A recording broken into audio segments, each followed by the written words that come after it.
Qala al-musannif rahimahullahu ta'ala, qala Rasulullah sallallahu alaihi wasallam,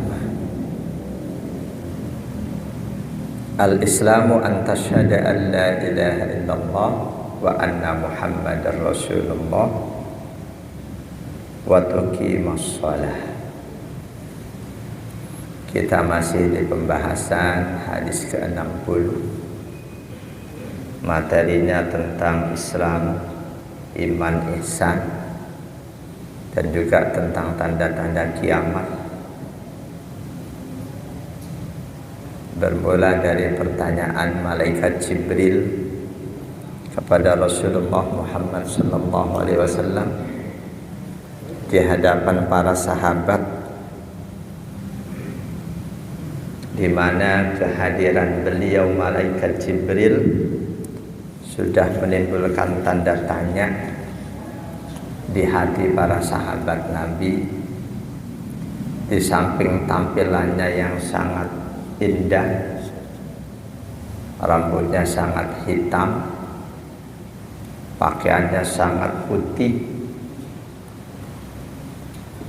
lebih menakjubkan lagi perjalanannya tidak meninggalkan tapak kaki.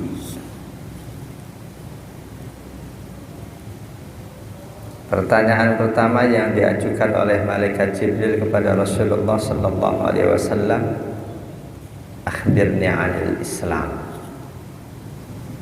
Beritahukan kepadaku Islam itu apa. Faqala Rasulullah sallallahu alaihi wasallam, Rasul menjawab, jawaban ini selanjutnya secara luas dikenal sebagai rukun Islam.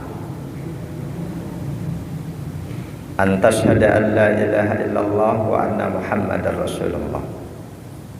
Islam itu pertama, kamu ucapkan, kamu bersaksi, kamu benarkan bahwa tiada Tuhan kecuali Allah dan bahwa Muhammad adalah Rasulullah. Wa tuqimas shalah, dan kamu tegakkan sholat. Ini tanya jawab antara malaikat Jibril dengan Rasulullah. Di jawaban Rasul, wa tuqimas shalah, kamu tegakkan sholat. Enggak sekedar mengerjakan sholat. Semua perintah sholat baik di Al-Quran ataupun As-Sunnah alias Al-Hadis menggunakan akar kata aqoma yuqimu iqomah. Ay ta'dilu arkanaha aw tadima iqomataha. Kamu tegakkan sholat, kamu sempurnakan rukun-rukunnya, atau kamu istiqomah kerjakan sepanjang hayat. Syekh Wahbah Az-Zuhaili dalam At-Tafsirul Munir, Tafsir Munir ada yang ditulis oleh Syekh Nawawi Al-Bantani, nama lainnya Marah Labid. Ada juga yang paling baru ditulis oleh Syekh Mustafa bin Wahbah Az-Zuhaili. Kalau ini nggak ada nama lain, Tafsir Munir. Kata beliau, wa iqamatuha ay ada'uha kamilatan bihududiha wa furudiha wa awqatiha wa hiya imaduddin wa dalilul imani wal yaqin wa fasilatul qurba wa wasilatul qurba ilallahi wa tahqiqi ridwani. Menegakkan sholat artinya melaksanakan sholat dengan sempurna, mengikuti semua aturannya, batasan-batasannya, kewajiban-kewajibannya, kesunahannya, waktunya. Sahabat Abdullah bin Abbas menambahkan kekhusyuannya juga.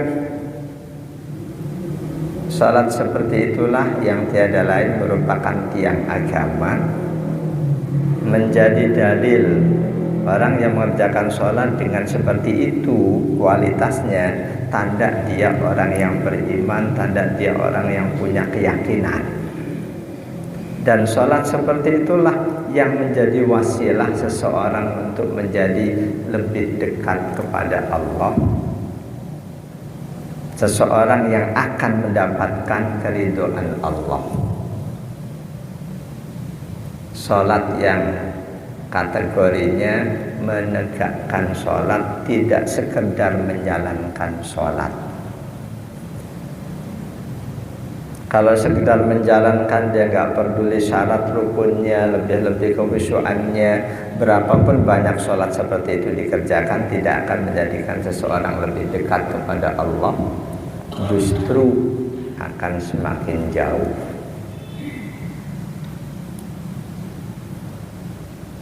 Jamaah dari Allah wa iyyakum ajma'in. Salat yang memenuhi kriteria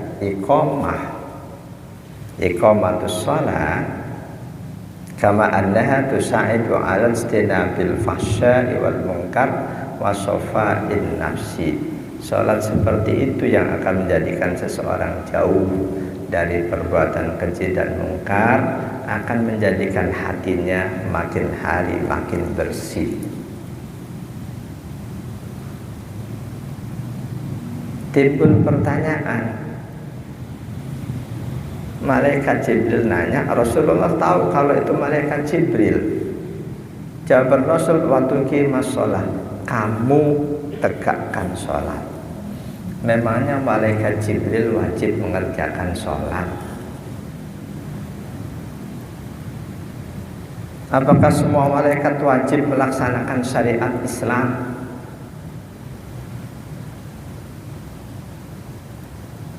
Andaikan semua malaikat wajib melaksanakan syariat Islam, satu di antara syariat Islam adalah perangi musuh Allah, musuh Islam. Berarti malaikat juga wajib. Andaikan malaikat wajib, Israel nggak perlu banyak-banyak malaikat. Boleh jadi berapa malaikat juga udah habis mereka.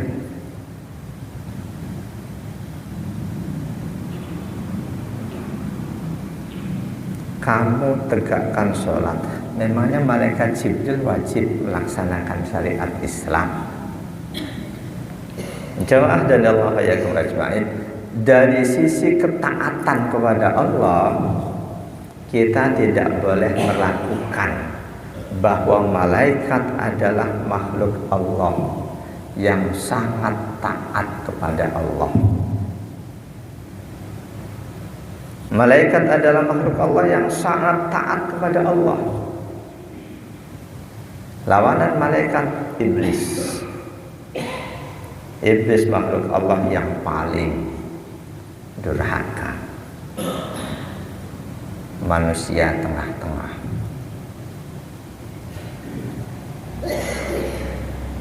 Ketaatan malaikat kepada Allah tidak boleh kita lakukan. Setidaknya ada 2 ayat yang menyebutkan sifat ketaatan malaikat kepada Allah. Satu di surah At-Tahrim ayat 6. Di sana Allah katakan tentang malaikat, la ya'sunallaha ma amarahum wa yaf'aluna ma yu'marun. La ya'sunallaha, enggak ada malaikat yang maksiat kepada Allah. Ma amarahum, terhadap apa yang Allah perintahkan pada mereka. Enggak ada satupun malaikat yang maksiat kepada Allah atas apapun yang Allah perintahkan. Wa yaf'aluna ma yu'marun, dan mereka malaikat itu selalu mengerjakan apa-apa yang diperintahkan oleh Allah atas mereka.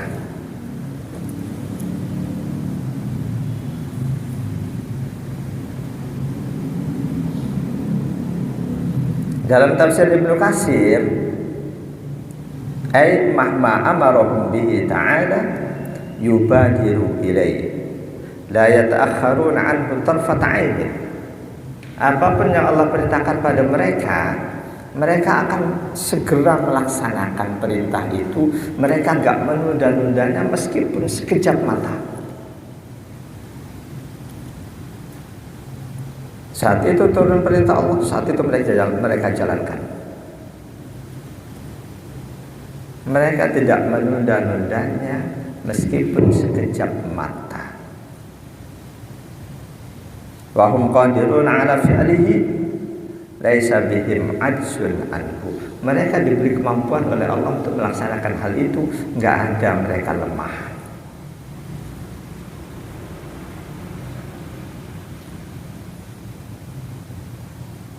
Ini sifat ketaatan malaikat. Manusia yang paling taat sekalipun ada kalanya dia agak menunda pelaksanaan perintah Allah. Boleh jadi menundanya karena uzur. Malaikat enggak ada uzur. Malaikat Israfil Ijrail suruh cabut nyawa, uzur dia tunda, sakit perut misal. Allah ciptakan mereka enggak ada kelemahan seperti yang Allah tetapkan pada kita manusia.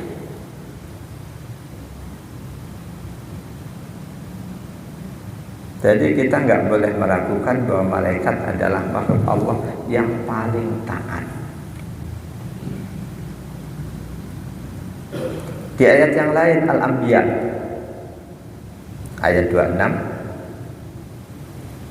dan selanjutnya, wa qalu ittakhadha ar-rahmanu waladan subhanahu bal ibadun mukramun la yasbiqunahu bil qawli wa hum bi amrihi ya'malun ya'lamu ma baina aydihim wa ma khalfahum wa la yashfa'una illa liman irtada wa hum min khasyatihi mushfiqun.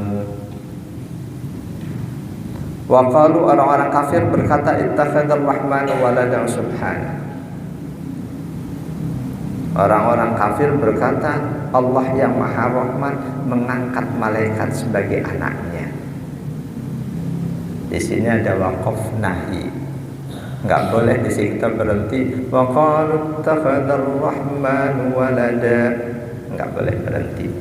Harus lanjut.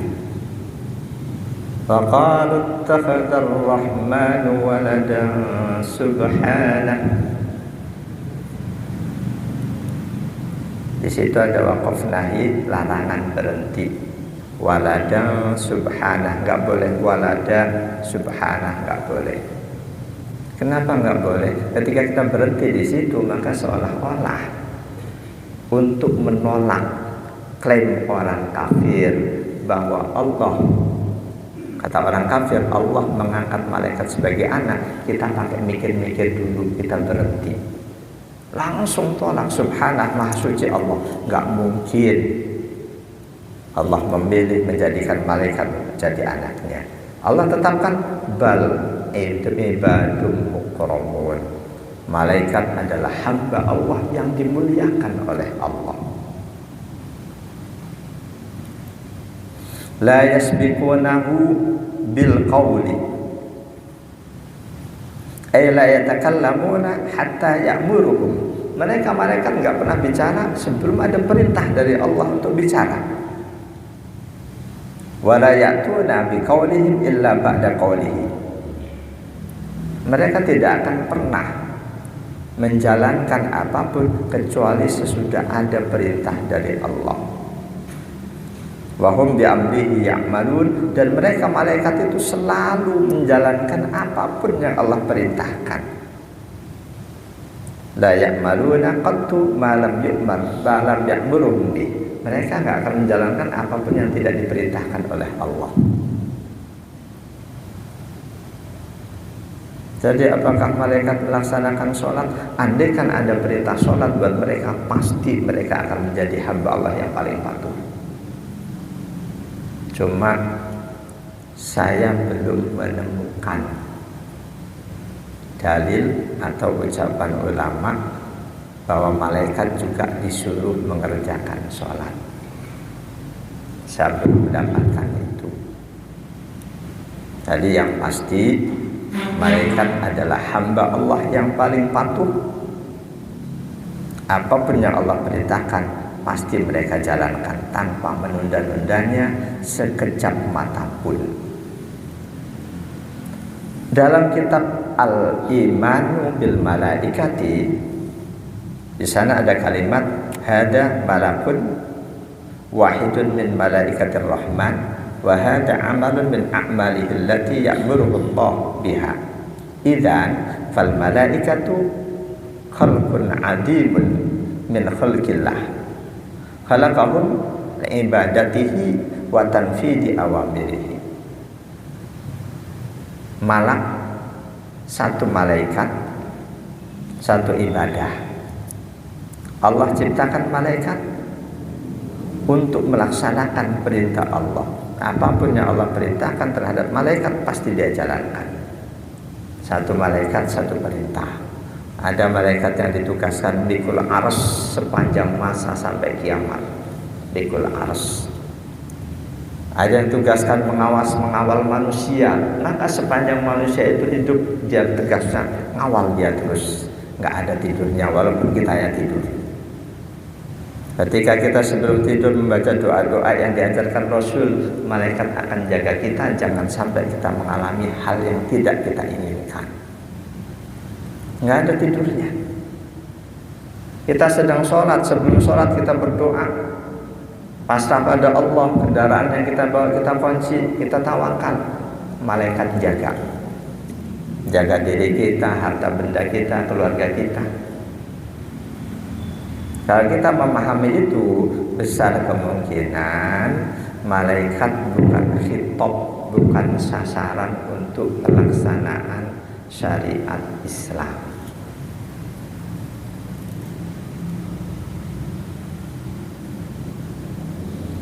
Tambah lagi di ayat yang lain, Al-Dhariyat ayat 56, ayat khusus tentang untuk apa Allah ciptakan jin dan manusia, ciptakan makhluk untuk ibadah. Di situ yang Allah sebut cuma jin dan manusia. Wa ma khalaqtul jinna wal insa illa liya'budun. Tidaklah aku ciptakan jin dan manusia melainkan agar mereka menyembahku. Walaupun seluruh makhluk Allah ciptakan untuk menyembah Allah dengan cara penyembahan yang berbeda-beda. Malaikat ada yang ditugaskan keliling mencari majelis ilmu, majelis zikir setiap hari sepanjang masa tugasnya itu. Ada yang ditugaskan untuk memohonkan ampun untuk orang-orang yang menghadiri majelis ilmu. Pagi, siang, sore, malam selalu ada malaikat itu yang memohonkan ampun terus. Itu wujud penyembahan, wujud ibadah malaikat kepada Allah. Dalam tafsir Fathul Qadir Ad-Dhariyat 56, wa ma khalaqtul jinna wal insa. Jin disebut duluan hanya wa wajhu taqdimil jinni 'alal insi hauna taqdimu wujudihim, karena jin ada duluan dibanding manusia. Jamaah dan Allah yakum ajma'in. Jawaban Nabi ketika ditanya tentang apa itu Islam sesudah 2 kalimat syahadat, Rasul jawab berikutnya sholat. Selanjutnya baru zakat, puasa, haji. Kadang zakat, haji, puasa. Urutan 1, 2, 3 di semua riwayat hadis tidak terbolak-balik. Yang terbolak-balik urutan keempat dan kelima. Kadang haji disebut duluan, kadang puasa duluan. Itu kita yang punya murid anak-anak sekolah, ketika kita berikan pertanyaan rukun Islam, sebutin sesuai urutannya. Ketika ada di antara anak nyebutin puasa terus haji, jangan disalahin. Yang nyebut haji terus puasa Ramadan juga jangan disalahin, karena masing-masing ada hadis sahihnya. Tapi kalau urutan 1, 2, 3 terbolak-balik, bolehlah disalahin. Kenapa sholat disebut duluan sesudah 2 kalimat syahadat dibanding zakat, puasa, haji? Ada penjelasan dari Imam Ibnu Shalah. Kata beliau, wa inna ma udifa ilaihi as-salatu wa nahwuhu liqaniha adharu syi'aril Islam wa a'dhamuha wa biqiyamihi biha yatimmu istislamuhu wa inqiyaduhu wa tarkuhu laha yus'iru bin hilali qaydin qiyadihi. Salat disebut duluan sesudah 2 kalimat syahadat sebelum zakat, puasa, haji, karena salat adalah merupakan syiar Islam yang paling utama. Salat merupakan syiar Islam yang paling agung. Ketika seseorang menegakkan salat, maka itu cerminan dari kepasrahan dan ketertundukannya sempurna. Ketika seseorang menegakkan sholat. Sebaliknya, ketika seseorang meninggalkan sholat wajibnya, berarti dia memaklumkan bahwa ada satu ikatan ketertundukannya yang dia lepaskan, bahkan ikatan terbesar. Sholat pun menjadi satu-satunya ibadah yang apabila ditinggalkan oleh seseorang, alasan apapun dia meninggalkannya, selain karena lupa dan ketiduran, sebagian ulama menyimpulkan siapapun muslim yang meninggalkan sholat wajibnya bukan karena ketiduran dan kelupaan, dia murtad, keluar dari Islam. Sebagian ulama, tepatnya ulama madhab Hambali, menyimpulkan siapapun muslim dia tinggalkan satu sholat wajibnya dengan sengaja, bukan karena ketiduran ataupun kelupaan, dia sudah keluar dari Islam. Tapi nggak ada orang yang muslim nggak puasa murtad, muslim nggak berzakat murtad. Nggak otomatis, walaupun bisa menjadi murtad. Males nggak puasa, nggak murtad. Karena pelitnya mau bayar zakat nggak jadi, nggak murtad. Asalkan dia tidak menentang kewajiban, baik itu puasa, zakat ataupun haji. Mampu nggak haji, kalau dihukumi murtad, banyak di sini orang yang sudah mampu tapi belum haji. Jadi cuma ibadah sholat yang oleh ulama madhab Hambali, siapapun muslim meninggalkan sholat wajibnya karena malas, bukan karena ketiduran atau kelupaan, dia sudah keluar dari agama Islamnya. Sebagian ulama madhab Hambali. Dalil beliau, dalil mereka yang berpandangan seperti itu, hadis sahih an Abdullah bin Buraidah an abihi radhiyallahu anhu qala Rasulullah sallallahu alaihi wasallam al-ahdul ladzi bainana wa bainahum as-shalah faman tarakaha faqad kafaro. Hadis riwayat Imam Ahmad, At-Tirmidzi, An-Nasai dan Imam Ibnu Majah. Hadis ini sahih dari sahabat Abdullah bin Buraidah. Dari Buraidah al-Aslamiyah, beliau berkata, bersabda Nabi sallallahu alaihi wasallam, al-ahdul ladzi bainana wa bainahum, hal yang membedakan antara kita muslim dengan mereka orang kafir adalah as-shalah, pelaksanaan sholat. Faman tarakaha, siapapun meninggalkan sholat, faqad kafara, sungguh dia telah kafir. Ini oleh ulama madhab Hambali difahami apa adanya. Siapapun muslim ninggalin sholat, kafir.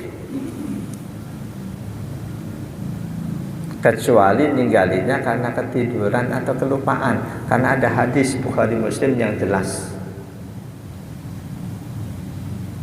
tidak mengkafirkan seseorang yang ketiduran sampai dan ninggalin sholat atau kelupaan. Meskipun madhab lain Hanafi, Maliki, Syafi'i tidak mengkafirkan muslim yang meninggalkan sholat, yang meninggalkannya itu bukan karena menentang wajibnya sholat. Enggak sholat karena malas. 3 madhab Hanafi, Maliki, Syafi'i tidak murtad dia, tapi jelas dosa besar. Tentu 3 madhab ini ada dalil sahih yang jadi pegangan sehingga beliau menyimpulkan tidak murtad. Cuma buat kita, keluarga kita, anak kita, karena ada hadis sahih ini bahwa siapa meninggalkan sholat murtad, ini harus hati-hati betul. Andai kan dalam pandangan Allah ini yang benar gimana? Khilafiyah dalam furu' fikih itu enggak masalah, masing-masing ada dalilnya. Yang jelas kalau ada khilafiyah bisa jadi dua-duanya benar, bisa jadi salah satu benar, yang lain salah, bisa jadi. Ketika satu hal disepakati oleh seluruh ulama, sudah pasti hal itu benar. Ketika diperselisihkan, boleh jadi dua-duanya benar, atau salah satunya benar, boleh jadi yang ini, boleh jadi yang ini.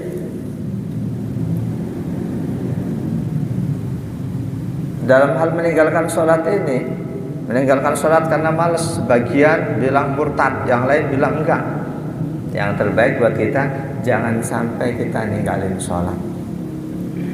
Anak kita, cucu kita, kalau tahu kita ninggalin, qadha, kerjakan. Di hadis yang lain, tapi derajat hadis kedua ini diperselisihkan. Riwayat Imam At-Tabrani an Anas bin Malik radhiyallahu an. Qala, dari sahabat Anas bin Malik radhiyallahu an, beliau berkata, qala Rasulullah sallallahu alaihi wasallam, Rasulullah sallallahu alaihi wasallam bersabda, man taraka sholata muta'ammidan. Siapa saja yang sengaja meninggalkan sholat, faqad kafara jiharon, maka dia sudah terang-terangan kafir. Redaksinya lebih tegas ini. Barang siapa sengaja meninggalkan sholat, maka dia sudah terang-terangan kafir. Untungnya hadis ini bukan atau tidak diriwayatkan oleh Al-Bukhari dan Muslim. Andaikan hadis ini perawinya Al-Bukhari dan Muslim, boleh jadi seluruh ulama akan sepakat bahwa meninggalkan sholat karena malas berarti sengaja ninggalin, murtad. Nah, hadis ini siapa saja sengaja meninggalkan sholat berarti dia terang-terangan kafir. Hadis ini diriwayatkan oleh Imam At-Tabrani dalam kitab Al-Awsat. Kata beliau, warijaluhu mausikuna. Perawi hadis ini sanadnya diduga benar. Mausukuna, diduga benar, diduga bisa dipercaya. Bukan sikotun. Mausikuna, diduga benar. Illa kecuali Muhammad bin Abi Dawud. Di antara perawinya ada nama Muhammad bin Abi Dawud. Kata Imam At-Tabrani, fa inni lam ajid min turjumatihi. Aku cari-cari biografi beliau, Muhammad bin Dawud itu siapa, bagaimana. Aku cari biografinya, tidak aku temukan.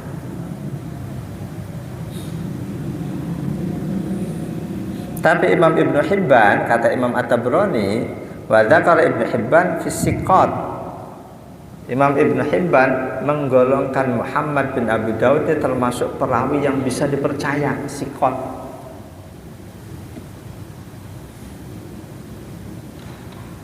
Tambahan dari kata Imam At-Tabrani, Muhammad bin Abi Dawud Al-Baghdadi fala adri huwa hada amla.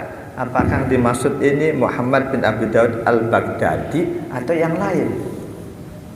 Nah, itu hadis dengan redaksi yang ini, barang siapa telah sengaja meninggalkan sholat, dia sudah jelas-jelas kafir. Ini status hadisnya diperselisihkan. Tapi oleh ulama yang berpandangan meninggalkan sholat kan dengan sengaja alasan malas, murtad, hadis ini digunakan untuk menguatkan hadis yang tadi. Jadi buat kita sekali lagi, jangan sampai enteng-enteng kita meninggalkan sholat. Sholat wajib. Kalau sholat sunnah ya meskipun sayang kita tinggalin, apalagi berjamaahnya aja, isya berjamaah, subuh berjamaah. Rasul berikan imbalan, isya berjamaah seolah-olah kita tahajud separuh malam, subuh berjamaah tahajud sepenuh malam. Sayang kalau sampai kita isya dan subuh tidak berjamaah. Jamaah dan Allah yakum ajma'in.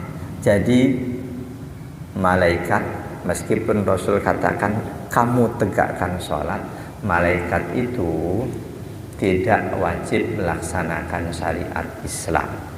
Ada perintah tersendiri untuk Allah buat mereka-mereka. Perintahnya beda-beda satu dan lain malaikat.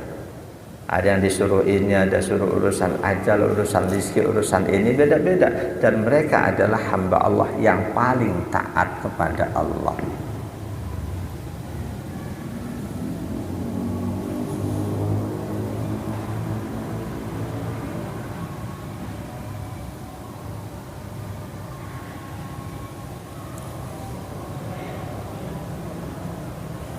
Disebutkannya syahadat, sholat, zakat, puasa, haji dan selanjutnya, kata Syekh Ibnu Alan, fal maqsudu bil dzikril arkanil khamsati fil hadisi bayanu kamalil islami wa tamami. Yang dimaksud itu disebutkan 1, 2, 3, 4, 5, ini Islam yang sempurna. Siapapun muslim yang melaksanakan 1 sampai 5, syahadat sampai haji, berarti Islamnya sudah sempurna. Karena itu ini disebutkan dengan diawali penyebutan 2 kalimat syahadat. 2 kalimat syahadat itu aslul Islam, fundamental, dasar paling dasar dari keislaman, pengucapan keyakinan 2 kalimat syahadat. Siapapun yang meyakini dan mengucapkan 2 kalimat syahadat, cukup dia disebut sebagai muslim. Jadi sempurnanya Islam dengan melaksanakan semua rukun Islam. Beda dari itu sempurnanya iman. Beda dengan itu. Wallahu a'lam bishawab. Subhanakallahumma wa bihamdika asyhadu an la ilaha illa anta astaghfiruka wa atubu ilaik. A'udzu billahi minasyaitonir rajim. Bismillahirrahmanirrahim. Alhamdulillahirabbil alamin. Allahumma shalli wa sallim ala sayyidina Muhammad wa ala alihi wa sahbihi ajma'in. Allahumma alhimna ilman nafqahu bihi awamiraka wa nawahiyaka warzuqna fahman na'rifu bihi kaifa nunajika ya arhamar rahimin. Allahumma arzuqna fahman nabiyyin wa hifdzal mursalin wa ilhamal malaikatil muqarrabin bi rahmatika ya arhamar rahimin. Rabbana atina fid dunya hasanah wa fil akhirati hasanah wa qina adzabannar. Walhamdulillahi rabbil alamin. Wal 'afwu minkum. Assalamualaikum warahmatullahi wabarakatuh.